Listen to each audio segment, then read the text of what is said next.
true is the claim that women are being marginalized in this part of the world? Now, when we talk about marginalization is the process honoring a set of people. We are honoring them. Why? Just to deprive them from knowing their identity. Now, let's look into it. In the world, we make use of the rules and regulations guided by Islam, then no, women are not marginalized. Okay. But in the world, we ignore the rules and regulations guided by Islam, then yes, we are being marginalized. Now, let me take it from the Islamic aspect first. Even Muslim women themselves believe Islam marginalizes us. And I'm very sure in one or two ways they will believe Islam marginalizes us. Maybe it's either our mode of dress, it's either, and mostly people talk about inheritance. Muslim talks about inheritance, especially Muslim women. Now, let me talk briefly on both. When we talk about our mode of dressing, I think I said something about that before. I want you to know that mode of dressing symbolizes freedom, symbolizes honor, it symbolizes protection. In what way?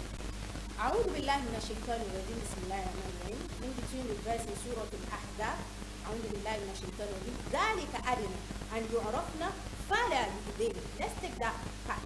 فلا يؤذين, just for you to be safe from any sexual abuse. Now let's look into it together. If Islam marginalizes, Islam will not honor them by giving them that code of dress. Why? Because let's talk about unveiling Muslim women. When we dress modesty, because they say this is a modest dress. But why is it that when we put on the veil, that is when it turns to marginalization? And this veil, there is no way a Muslim woman will use that veil in corresponding with what Allah and Rasulullah talked about, that will be sexually abused. When we use that veil in the rules and regulations guided by Islam, then we will be fine. We will see that there is freedom, we will see it's a protection, we see everything in that veil. And that is the perfect mode of dress ever. Because that is what, even in history, that is what we see them using, like covering all their body. We are having some people, parts of country that uses veil even when they don't even know about Islam at all. Now, when we talk about inheritance, that is what we take normally, right? Half of what is given to a man is what should be given to a woman. That is the only verse we take. And that verse is long. They have it in Surah Al-Nisa, it is the 11th verse. Yusikumullahu fi awladikum. A'udhu billahi minash shaitanir rajim. I wanted to point out some points when it comes to inheritance that has to do with today. Don't forget, a woman has stages. It starts from being a daughter, to being a sister, to being a wife. Even you can still be a wife and a daughter and a sister at the same time. To being a mother. So you can even have it all at the same time. Being a daughter, a sister, a wife, at the same time a wife, at the same time a mother. So now let's look into it. Allah subhanahu wa ta'ala, He honors women to the extent that He took our share upon Himself. He gave us our right, even in that same verse.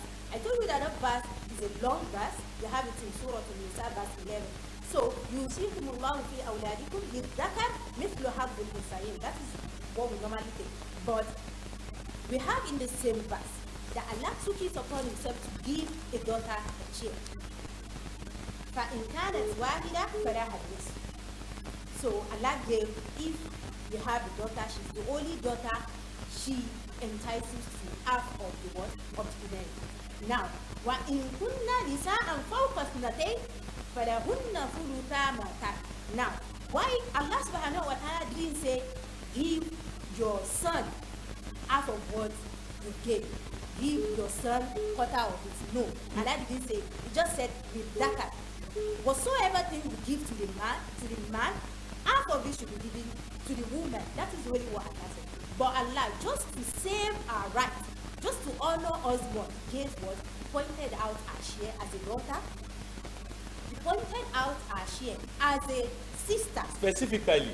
Now, looking into Surah Al-Nisa, that same Surah Al-Nisa, the last verse, in that surah. When Allah subhanahu wa ta'ala says, "A'udhu billahi minash shaitanir rajim," yaftunaka qul Allahu yuftikum fil kalala in imru'un halak laysa lahu walad wa lahu ukht.